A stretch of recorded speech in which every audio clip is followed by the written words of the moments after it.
আসসালামু আলাইকুম। সবাইকে আমন্ত্রণ জানাচ্ছি এবি নিউজ দুপুরের সংবাদে। আপনাদের সঙ্গে আছি আমি সুমাইয়া মিঠা। চাকরিচ্যুত কারামুক্ত বিডিআর সদস্য ও তাদের পরিবারের সদস্যরা অন্তর্বর্তীকালীন সরকারের প্রধান উপদেষ্টার কার্যালয়ের যমুনা অভিমুখে পদযাত্রা ও ঘেরাওয়ের আলটিমেটাম দিয়েছেন।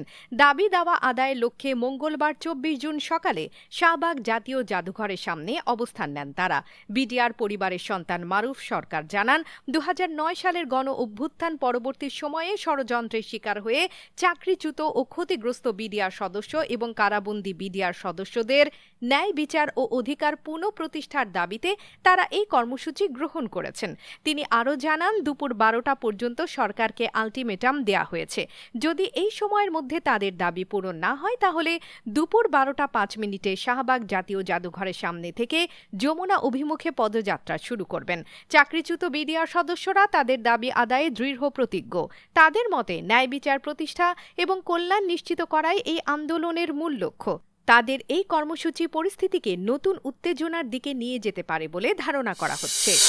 টানা প্রায় ২ সপ্তাহের রক্তক্ষয়ী সংঘাতের পর ইরান ও ইসরায়েলের মধ্যে যুদ্ধবিরতি শুরু হয়েছে। ইরান ও ইসরায়েলের সংবাদ মাধ্যম যুদ্ধবিরতির বিষয়টি নিশ্চিত করলেও সময় এবং শর্ত নিয়ে এখনও বিভ্রান্তি রয়েছে। মধ্যপ্রাচ্যের উত্তাল পরিস্থিতিতে এই যুদ্ধবিরতি নতুন এক অধ্যায়ের সূচনা করতে পারে, তবে শর্ত নিয়ে থাকা বিভ্রান্তি এবং আস্থার অভাবের কারণে এটি চ্যালেঞ্জপূর্ণ হতে পারে। আন্তর্জাতিক মহল এখন গভীরভাবে পর্যবেক্ষণ করছে এই অস্থায়ী শান্তি কতটা স্থায়ী হতে পারে। মার্কিন প্রেসিডেন্ট ডোনাল্ড ট্রাম্প সামাজিক মাধ্যমে দেয়া এক ঘোষণায় জানান, ইরান ও ইসরায়েল একটি সম্পূর্ণ ও সর্বাত্মক যুদ্ধবিরতিতে সম্মত হয়েছে। এই ঘোষণার পরই যুদ্ধবিরতি কার্যকর হওয়ার কথা জানানো হয়। মঙ্গলবার ২৪ জুন মার্কিন সংবাদ মাধ্যম CNN এই তথ্য নিশ্চিত করে। যদিও সংঘাতের অবসান একটি স্বস্তির খবর, তবে যুদ্ধবিরতির শর্ত এবং দীর্ঘমেয়াদী স্থিতিশীলতা নিয়ে সংশয় রয়ে গেছে। বিশ্লেষকরা মনে করছেন, এই যুদ্ধবিরতি কতটা কার্যকর হবে এবং এটি দীর্ঘমেয়াদী শান্তি প্রতিষ্ঠায় কতটা ভূমিকা রাখবে তা পরিস্থিতির উপর নির্ভর করছে। মার্কিন প্রেসিডেন্ট ডোনাল্ড ট্রাম্পের মধ্যস্থতায় যুদ্ধবিরতি ঘোষণার পরও ইসরায়েলে ইরানের ক্ষেপণাস্ত্র হামলা থামেনি। এই হামলায় দক্ষিণ ইসরায়েলের বিয়ারশেভা শহরে একটি আবাসিক ভবনে ৩ জন নিহত হয়েছেন বলে জানিয়েছে দেশটির জরুরি পরিষেবা বিভাগ ম্যাগেন ডেভিড অ্যাডাম MDA।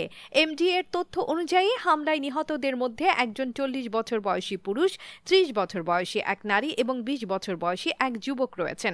এছাড়া হামলায় গুরুতর আহত হয়েছেন আরও ৩ জন এবং সামান্য আহত হয়েছেন ৬ জন। এই হামলার পর ইসরায়েলের প্রতিরক্ষা বাহিনী IDF জানিয়েছে, ইরান থেকে ছোড়া ক্ষেপণাস্ত্রগুলো তারা শনাক্ত করেছে। বাসিন্দাদের নিরাপত্তার জন্য দ্রুত আশ্রয়কেন্দ্রে যাওয়ার নির্দেশ দেওয়া হয়েছে। এই ঘটনার ফলে ইসরায়েলের জনমনে নতুন করে আতঙ্ক ছড়িয়ে পড়েছে। যুদ্ধবিরতির মধ্যেও এই হামলার ঘটনা আন্তর্জাতিক মহলে উদ্বেগ বাড়িয়েছে।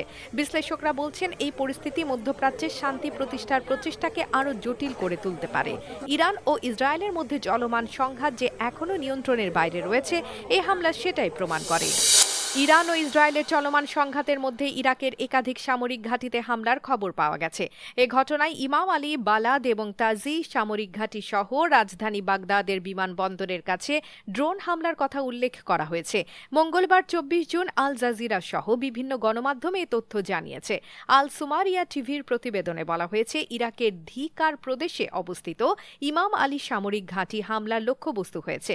প্রাদেশিক রাজধানী নাসিরিয়া শহরের দক্ষিণ পশ্চিমে অবস্থিত ঘাঁটিটির রাডার সিস্টেমে আঘাত হানা হয়েছে। তবে কারা এই হামলা চালিয়েছে সে বিষয়ে এখনো কোনো তথ্য প্রকাশ করা হয়নি। এদিকে বাগদাদের উত্তরে সালাউদ্দিন প্রদেশে অবস্থিত বালাদ সামরিক ঘাঁটিতে বিস্ফোরণের ঘটনা ঘটেছে। ইরানের তাসনিম বার্তা সংস্থা জানায়, ঘাঁটির ভেতরে ২টি বড় বিস্ফোরণের শব্দ শোনা গেছে।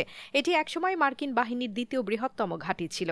রাজধানী বাগদাদের বিমানবন্দরের কাছেও ড্রোন হামলার খবর পাওয়া গেছে, তবে এই বিষয়ে বিস্তারিত তথ্য এখনো জানানো হয়নি।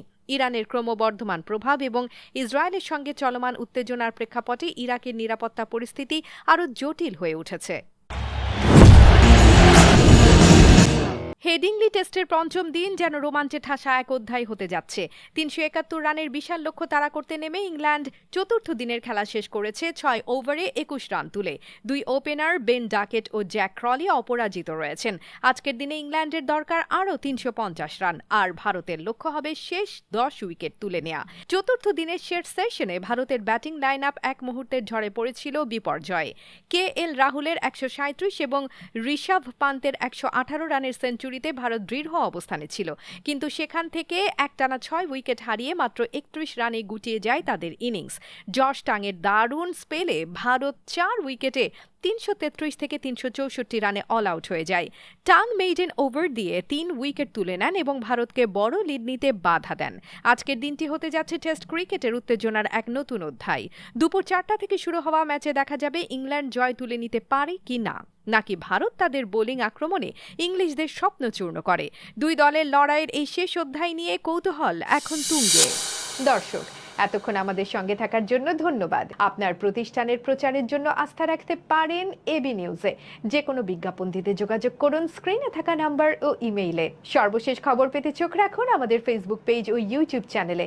আমরা আছি ইনস্টাগ্রামেও। সেই সঙ্গে সবচেয়ে সংবাদ পেতে ভিজিট করুন আমাদের ওয়েবসাইট www.abnewsinternational.com-এ।